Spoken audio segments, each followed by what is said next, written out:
चंदा उगी जा मोरे अंगनवा जैसे मोती झलकी। चंदा उगी जा मोरे अंगनवा जैसे मोती झलकी।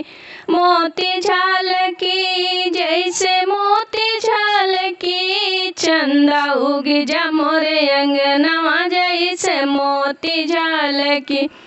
अपने पापा के दिहल का सूटवा हंसी के पहनिला।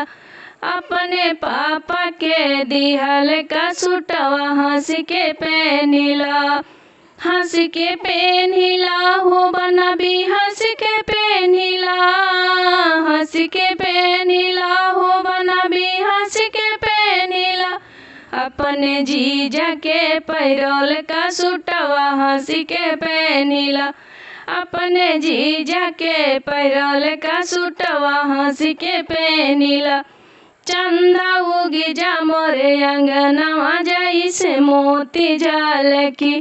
चंदा उगी जा मोरे अंगनवा जैसे मोती झलकी। अपने चाचा के दिहल का घड़िया हंसी के पहनिला। अपने चाचा के दिहल का घड़िया हंस के पहनिला। हंस के पहनिला हो बना भी हंस के पहनिला। हंस के पहनिला हो बना भी हंस के पहनिला। अपने फूफा के पैरोल का घड़िया हंस के पहनिला। अपने फूफा के पैरोल का घड़िया हंस के पहनिला। चंदा उगी जा मोरे अंगनवा जैसे मोती झलकी।